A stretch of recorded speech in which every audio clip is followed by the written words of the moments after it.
আমি গম পোৱা মতে যোৱাকালি BTCৰ এক্সিকিউটিভ কাউন্সিল মিটিঙে যি এটা সিদ্ধান্ত লৈছে যে আমাৰ কোকৰাঝাৰ জিলাৰ কাৰিগাঁৱৰ পশ্চিমে বিছমৰী অঞ্চলত 400 বিঘা ভূমি BTC চৰকাৰে ক্ৰয় কৰিব বুলি আৰু হাগ্ৰামা মহলেৰী ডাঙৰীয়াই যোৱাকালি জনাইছে যে পাৰ বিঘা ভূমি তেওঁলোকে 30 লাখ টকাকৈ BTC চৰকাৰে ক্ৰয় কৰিব।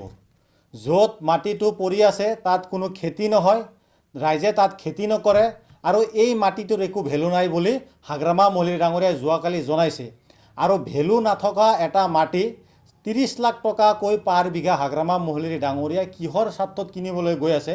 এয়াৰপোৰ্ট বনাব না ইণ্ডাষ্ট্ৰী বনাব না XYZ কিবা হাগ্ৰামা মহলেৰী ডাঙৰীয়া ইয়াতে বনাব? যোৱাকালি BTCৰ এক্সিকিউটিভ কাউন্সিল মিটিঙে কিহৰ কাৰণে মাটিটো কিনিব বুলি এই কথাটোও তেওঁলোকে ইতিমধ্যে জনোৱা নাই আৰু এই কথাটো তেওঁলোকে জনাব লাগে।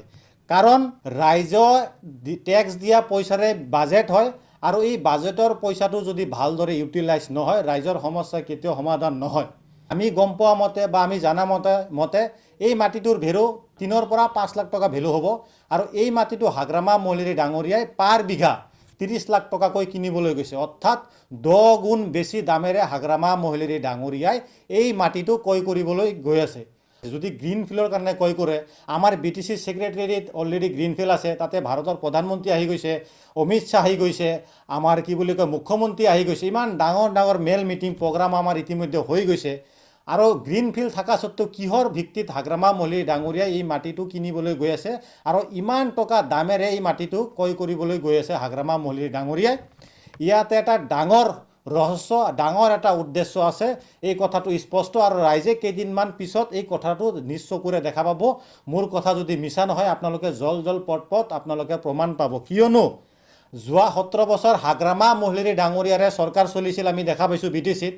হাগ্ৰামা মহলেৰী ডাঙৰীয়াৰ চৰকাৰ চলা সময়ত আগতেও কি হৈছিল, আমাৰ চিৰাঙত ৰৌমাৰী হাগ্ৰামা মহলেৰী ডাঙৰীয়াৰ নামাকৰণে হাগ্ৰামা ব্ৰিজৰ সন্মুখত ৰৌমাৰী অঞ্চলত বাবা ৰামদেৱক 1000 বিঘা ভূমি লিজত দিয়া হৈছিল যে তাত বাবা ৰামদেৱৰ ফেক্টৰী খুলিব বা ৰামদেৱৰ কোম্পানী খুলিব, কিবা কিবি খুলিব, তাতে আমাৰ BTC অঞ্চলৰ ল'ৰা ছোৱালীবিলাকে চাকৰি পাব।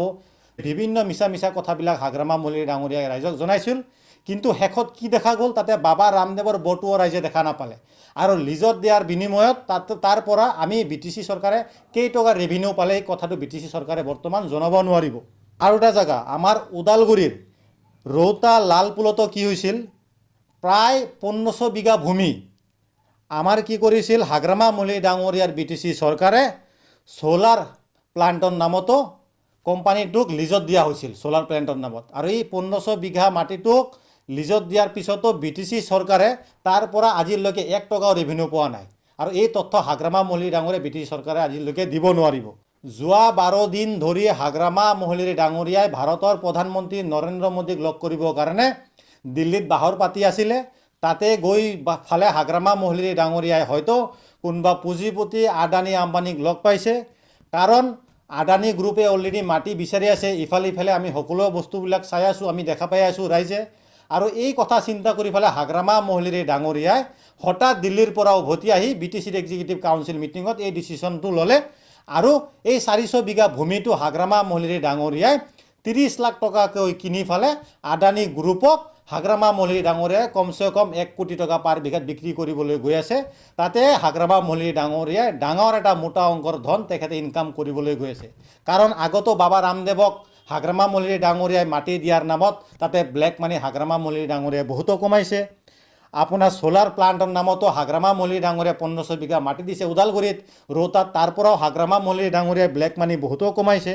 তো গতিকে আমি সকলোৱে জানো BTCৰ আমাৰ এটা 6 শিডিউল এৰিয়া, ইয়াৰ ভূমি আন কোনোবা এটা ব্যক্তিয়ে ক্ৰয় কৰিব নোৱাৰিব BTCৰ বাহিৰ মানুহে।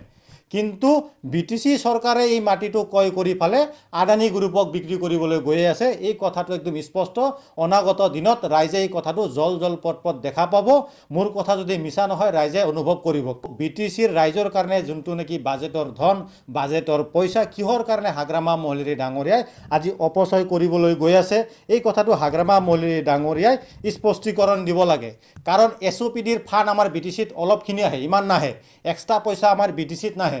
আৰু এই SOPDৰ ফাণ্ডটো, এই পইচাটো যদি আজি মাটি ক্ৰয় কৰাৰ নামত প্ৰায় আমাৰ কি কয় 120 কোটিৰ পৰা 150 কোটি টকা যদি আমাৰ এই ইয়াতে মাটি ক্ৰয় কৰাৰ নামত গুচি যায়, ৰাইজৰ উন্নতি কেনেকুৱাকৈ হ'ব? তেওঁলোকে BTCৰ ইলেকশ্যনৰ আগত ৰাইজক অমুক দিম, তমুক দিম, হেন কৰেংগা, তেন কৰেংগা, বিভিন্ন মিছা মিছা কথাবিলাক ৰাইজক কৈ ফালে, ৰাইজক ঠগি ফালে তেওঁলোকে চৰকাৰত আহিছে।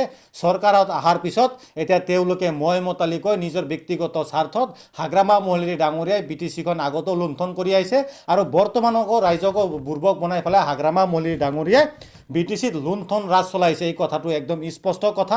আপোনালোকে এটা কথা শুনি আচৰিত হ'ব, বৰ্তমান BTC চৰকাৰ গঠন কৰাৰ পিছত হাগ্ৰামা মহলেৰী ডাঙৰীয়াৰ বৰ্তমান সময়ত BTCত কিন্তু 1 টকা পইচা নাই, BTCৰ কোনো ফাণ্ড নাই, BTCত কোনো বাজেট হোৱা নাই। তাৰপিছত হাগ্ৰামা মহলেৰী ডাঙৰীয়াই বৰ্তমান এনেকুৱাকৈ গো হেডত কাম দিছে, আপোনালোকে শুনি চকু কপালত উঠি যাব। বৰ্তমান হাগ্ৰামা নিজা সমষ্টিতে প্ৰায় 100ৰ ওপৰত ক্ৰছ কৰি গৈছে আৰু BTCত এতিয়া ডাবলে লোৱা এতিয়া বন্ধ কৰি দিছে চাৰিওফালে। ইষ্টিমেট আপোনালোকে অফিচত গ'লে গম পাব। তেওঁলোকে চৰকাৰ অহাৰ পিছত লাষ্ট বাজেট ছেছন হৈছিল আমাৰ কিমান? 250 কোটি টকা। 250 কোটি টকাৰ ভিতৰত তেওঁলোকে 2.5 টকা বৰ্তমান আনিব পৰা নাই। BTCত কোনো টকা পইচা নাথাকা সত্ত্বেও হাগ্ৰামা মহলেৰী ডাঙৰীয়াই BTCখন কামৰ ওপৰত কাম লিখি তেখেতে আজি BTC অফিচ ভৰ্তি কৰি দিছে। ৰাইজক একো দিব পৰা নাই তেওঁলোকে। আৰু ডাঙৰ কথা কোৱা দল BPF দলে আজি মই মতলামি কৰি ফালে চৰকাৰখন চলাই আছে আৰু হাগ্ৰামা মহলেৰী ডাঙৰীয়াই মোটা অংকৰ ধন খাবৰ কাৰণে, মোটা অংকৰ এটা পইচা পাবৰ কাৰণে, এই ব্লেক মানি এটা ইনকাম কৰিবৰ কাৰণে এই মাটিটো ক্ৰয় কৰি ফালে বেছি দামত কালি আদানী কোনোবা বেলেগ গ্ৰুপক বিক্ৰী কৰিবলৈ গৈ আছে।